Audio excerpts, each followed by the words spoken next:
ئەو تیکتۆکەرە عێراقی مانگانە 1 ملیۆن دۆلاری لە تیکتۆکەوە دەست دەکەوێت هاوسەرگیری لەگەڵ کچە تیکتۆکەرێکدا کرد. ئەو کرێکارێکی قسەخۆش و هەژار بوو، بەڵام تیکتۆک بووە خێر و بەرەکەت بۆی و کارێکی وەهای کردبوو نوێنەری کۆمپانیای تیکتۆک ئامادەی ئاهەنگەکەی بوو. تیکتۆک ئەپێکی تازە و جیاوازە، وەک چۆن زۆرینەی بەکارهێنەرانیشی توێژی گەنجان و کەسانی تەمەن دوای 2000ەکانن. ئەوەی تیکتۆک کاری لەسەر دەکات خێرایی و ڕاگوزەریە، بەڵام هێشتا بەشێکی زۆری خەڵکی دوژمنی ئەم تۆڕە کۆمەڵایەتیان. گرتەکانی لە نێوان سێ چرکە بۆ سێ خولەکدایە، هەموو ئەو گرتانەش پشت بە دیمەنی کورد بڕۆ، ڕووکەشکار و کات کوش دەبەستن و دژی تەرکیز و لێورد بوونەوەن. لە تیکتۆکدا سەرنجڕاکێشان و هاندان کۆڵەکەی سەرەکین. تیکتۆک پێویستی بە لێزانینی زۆر نییە، تەنانەت پێویستی بە خوێندەواری زۆریش نییە. هەموو کەسێک هەر لە منداڵێکەوە تا دەگاتە پیاوێکی پیری 100 ساڵە و بێ حوسەڵە دەتوانن خۆیانی تیا ببینەوە و بەکاری بهێنن.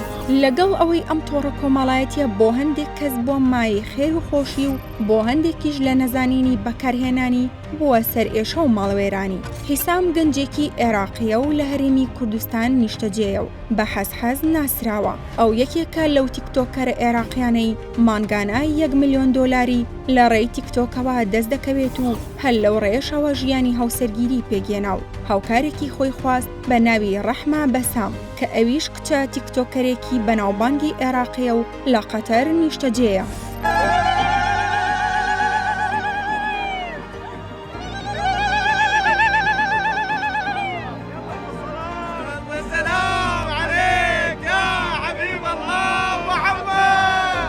حەزحەز ناوی تەواوی حیسام عەبدولئەمیر شەمەریە. ئەو گەنجێکی تەمەن 27 ساڵی عێراقیە و ئەستێرەیەکی دیاری تیکتۆکە. حەزحەز کرێکارێکی قسەخۆش بوو، پێشچوونە ناو دنیای سۆشیال میدیا و بەتایبەت تیکتۆکەوە داهاتی ڕۆژانەی تەنها 20,000 دیناری عێراقی بوو. بەڵام تیکتۆک بووە خێر و بەرەکەت بۆی و لە ماوەی تەنها ساڵێکدا بووە خاوەنی ملیۆنان دۆلار. لە چەند ڕۆژی ڕابردووش هاوسەرگیری لەگەڵ کچە تیکتۆکەری عێراقی ڕەحمە بەسامی تەمەن 20 ساڵ کرد کە لە قەتەر نیشتەجێیە. ئاهەنگی هاوسەرگیریەکەیان کاردانەوەی زۆری بە دوای خۆی داهێنا و ڤیوێکی زۆری هەبوو لە تۆڕە کۆمەڵایەتیەکان و خەرجیەکی زۆریشی هەبوو. ئەو بەناوبانگەی هەردوو هاوسەرەکە وای کرد نوێنەری کۆمپانیای تیکتۆک لە ڕۆژی هاوسەرگیریەکەی ئامادەبێت کە لە شاری دووبەی بەڕێوەچوو.